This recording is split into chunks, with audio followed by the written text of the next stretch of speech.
In this video, I'm going to talk about why you shouldn't seek vengeance in the physical. Now, before I begin, I do realize that there's an exception to every rule.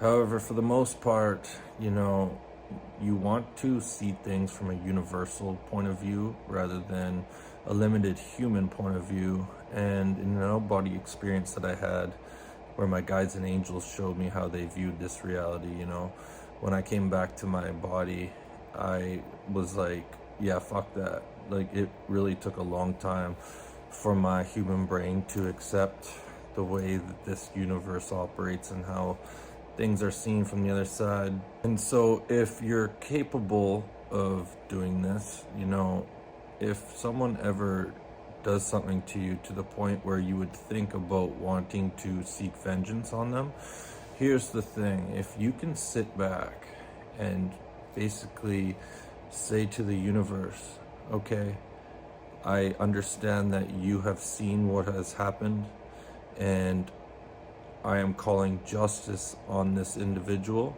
in this lifetime. It's important to state that, I've astral projected up to some high councils and I've highlighted some individuals' faces and I've made it very clear that they were to receive their karma in this incarnation and it was to be magnified to the nth power. What that will do is it'll make sure that they receive their karma in this lifetime, and sometimes, majority of the time, depending on what they do, it'll actually still affect them in lifetimes to come, as well as their family bloodline. So, for me, in the last 4 years, I had a 22-year long relationship come to an end from, a breach of vows. I worked with a guy for 3 years in a charity that betrayed me. I worked with co-workers that, I showed nothing but love to, betray me. I found out a woman I was working with for 10 years, paying thousands of dollars to over the years, went to her for help a year after I attempted to commit suicide.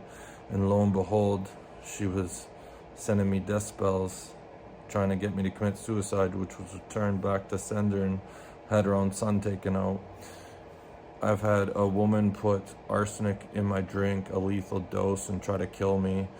And, I do thank the heavens that none of this occurred in my 20s, because, if I didn't have the same mentality back then, I don't see myself as the same person I was a week ago or even a day ago. I feel like every day I'm born brand new.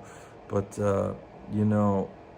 I've been able to just sit back and not really worry too much about things in the physical, because I've made it aware to the right beings on the other side that karma is to come for these individuals.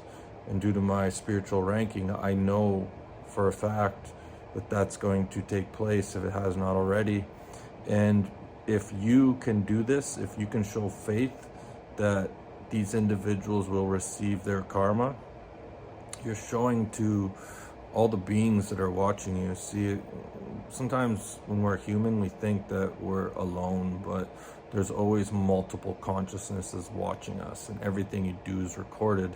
And you want to keep in mind that anything you do to someone else in this physical reality, when you pass away, you're going to go to a life review, and your consciousness is going to be placed into the people that you've harmed. And so you're basically going to experience everything you do to them in this life. And so you want to keep that in mind, as well as if you do stuff like that, you also build up negative karma, which means you got some, negative energy, which translates into negative events coming your way. So you really are just shooting yourself in the foot. I know there's some exceptions to the rules, but I'm just trying to lay out the groundwork for you guys. That's all I got. Thanks for watching.